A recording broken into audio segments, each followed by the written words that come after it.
आदरणीय अध्यक्ष महोदय और साथ में सामने बैठे सभी हमारे गार्जियन लोग, साथीगण, अभी जो राष्ट्रीय जनता दल के द्वारा स्मार्ट मीटर के खिलाफ जो धरना प्रदर्शन किया जा रहा है, जैसे ही मुझे जानकारी मिली मुझे लगा यहाँ आना चाहिए और लोगों को इसके बारे में थोड़ा सा बताना चाहिए।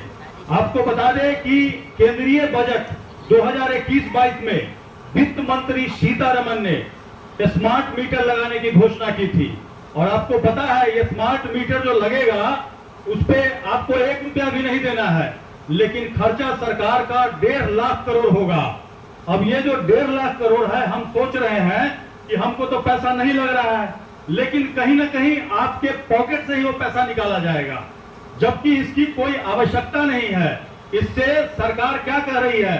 सरकार कह रही है 18% उनको बचत होगा, क्योंकि जो आपके यहाँ कर्मचारी आता है मीटर रीडिंग करने, कहीं ना कहीं आपके परिवार का है, आपके समाज का है, उसकी नौकरी इसमें छिन जाएगी। और जो अभी मीटर है वो आपके घर पर लगा हुआ है, उसकी देखरेख आपके सामने है।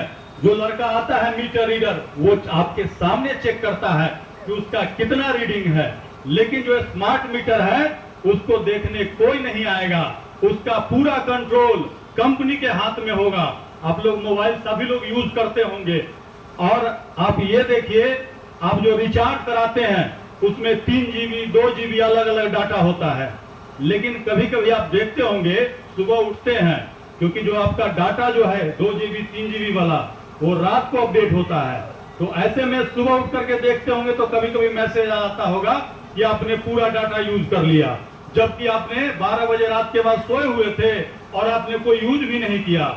कई बार आप ये भी देखते होंगे कि अचानक से कॉलर ट्यून रात में लग गया, जबकि वो रात को 12 बजे लगाया जाता है और आपने कोई बटन भी नहीं दबाया। ऐसे में आप ये बताइए, जब स्मार्ट मीटर कंपनी के हाथ में हो जाएगा तो वहीं से आपका जो भी चाहेगा वो बिल सेट कर देगा, आपको कुछ करने की जरूरत नहीं है।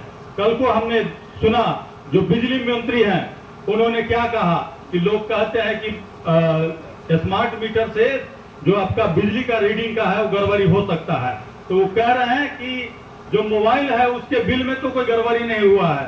तो आपको हम एक छोटा सा एग्जांपल देते हैं। मेरे पास वोडाफोन का एक पोस्टपेड नंबर था, उस नंबर पे 4000 का बिल भेज दिया गया और बिल का जो कि पोस्टपेड में डिटेल आता है तो उसमें हमने देखा कि विदेश में कॉल किया हुआ था, जबकि न तो मेरा कोई विदेश, बगल में जो नेपाल है वहां भी कोई नहीं रहता है, तो हमने कोई कॉल ही नहीं किया था। मुझे ये लगा कि हो सकता है किसी ने साइबर फ्रॉड कर दिया हो। कोई सुनवाई नहीं होती है शिकायत करने के बाद, जबकि जो मोबाइल कंपनी है खुद बताता है कि आपके नंबर पे ISD सर्विस एक्टिवेट नहीं है। कहने का मतलब मैं अपने नंबर से विदेश फोन कर ही नहीं सकता हूं, उसको एक्टिवेट कराने पड़ेगा तब जाकर कॉल कर पाऊंगा। फाइनली हम उसको कंज्यूमर कोर्ट में ले जाते हैं और कंज्यूमर कोर्ट में साबित करते हैं 3 महीना के अंदर उस कंपनी से हम 97,000 रुपए हर्जाना लेते हैं, कोई वकील नहीं रखते हैं।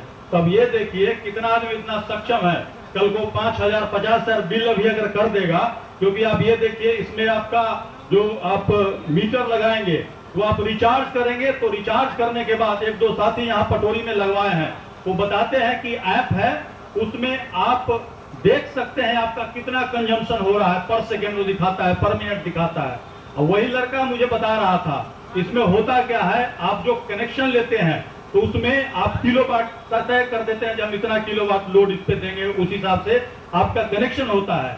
और आप जब इसको लीजिएगा, अब मान लीजिए आप पहले से घर में फ्रिज चलाए हुए हैं और AC चला हुआ है, उसी समय आप पानी का मोटर चला दिए, तो अचानक से क्या होगा, आपका लोड फ्लक्चुएट करेगा। तो जब लोड फ्लक्चुएट करेगा तो उसमें कंपनी क्या करती है, 1 किलोवाट से अगर आपका ज्यादा हो गया तो उसमें पेनाल्टी मार देती है। तो इसी वजह से लोगों का जो बिल है वो ज्यादा आ जाता है, लोगों को पता नहीं चलता है। तो ये सब अलग अलग तरीके के, आप ये देखिए मान लीजिए 1 सेकंड के लिए फ्लक्चुएशन हुआ, अब तुम हमको पेनाल्टी मार रहे हो। अब दिन भर हम जो कम चला रहे हैं, जो हमने लोड ले रखा है उससे कम यूज कर रहे हैं, तो हमको पैसा मिलना चाहिए कि नहीं मिलना चाहिए। तो ये बहुत सारी कमियां हैं। और तो और बहुत सारे लोग ऐसे हैं अभी भी गांव में जो कि मोबाइल यूज करते हैं, कौन सा, बिना डाटा वाला छोटका मोबाइल यूज करते हैं। जाके देखिएगा मोबाइल कंपनी का कोई भी एक ऐसा रिचार्ज नहीं है जो सिंपल रिचार्ज के लिए आपको दिया हो, उसमें हर हाल में आपको डाटा का रिचार्ज कराना ही कराना है। तो तो इस तरह से बहुत सारे लोग हैं जो रिचार्ज नहीं करा पाएंगे, बहुत सारे लोग ऐसे हैं जो उसमें काम कर रहे थे वो बेरोजगार हो जाएंगे। अब ये देखिए सरकार कहती है 18% पैसा बचाने के लिए ये स्मार्ट मीटर ला रहे हैं और इससे क्या होगा, लोगों का नौकरी छीन जाएगा। और दूसरी तरफ नीतीश सरकार को देखिएगा, हर महीने हर साल लाखों पुलिस वाले को भर्ती कर रहा है। तो क्यों भर्ती कर रहा है, पुलिस को क्यों भर्ती किया जा रहा है? हम लोगों को लूटने के लिए किया जा रहा है। पटोरी में एक हम इस स्मार्ट मीटर से अलग एक मुद्दा है 112 का, आप सभी लोग भली भांति परिचित होंगे उस 112 से। 112 पर लोग फोन करने से डरते हैं, क्यों?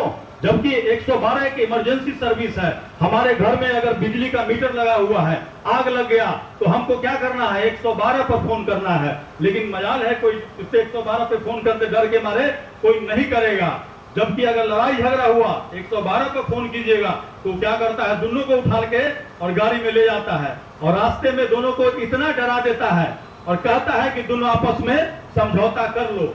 अगर वो समझौता रास्ता में कर लिया तो दोनों से इधर भी कुछ ले लेगा और इधर भी कुछ ले लेगा और दोनों को छोड़ देगा। जबकि उसको किसी को उठाने का पावर ही नहीं है, क्योंकि अगर लड़ाई झगड़ा वाला मैटर है तो उसको क्या करना है, थाना प्रभारी को या कंट्रोल रूम में इन्फॉर्म करना है। अगर मामला बड़ा होगा तो हो सकता है और पुलिस की जरूरत पड़े, मामला छोटा होगा तो थाना से किसी को भेजा जाएगा और पुलिसिया कार्रवाई शुरू होगी। जबकि उसका ड्राइवर आप देखिएगा आर्मी का रिटायर्ड जवान है, उसको लोग सैल्यूट करते हैं, सम्मान करते हैं सेना के जवान को, और जबकि उसका काम है गाड़ी चलाना। वो क्या करता है लोगों के साथ, वो लोग क्या करता है लोगों के साथ, ये बात आपको समझने की जरूरत है।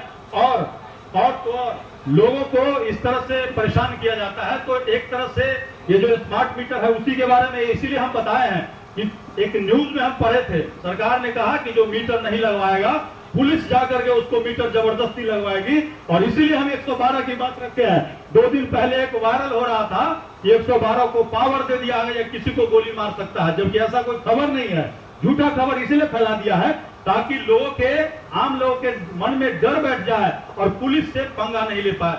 तो ये सारी बातें हमने आपको इसीलिए रखी है ताकि आप लोग अपने पार्टी स्तर पर इस बात को भी रखें। आम आदमी जितना स्मार्ट मीटर से लूटा नहीं जा रहा है उतना 112 से लूटा जा रहा है। आज हम हो सकता है 500 का रिचार्ज करा ले, कोई बड़ी बात नहीं है, लेकिन पुलिस वाला का कोई गलत आदमी भी फोन कर देता है, गलत आदमी भी फोन कर देता है, आप कितना भी इज्जतदार आदमी हो आपको उठा करके टांग करके ले जाएगा। और इससे कहीं ना कहीं आपका समाज में जो आपका मान मर्यादा है उससे ठेस पहुंचता है और पुलिस ऐसी कार्रवाई कर ही नहीं सकती। इन्हीं बातों के साथ धन्यवाद, बहुत बहुत धन्यवाद।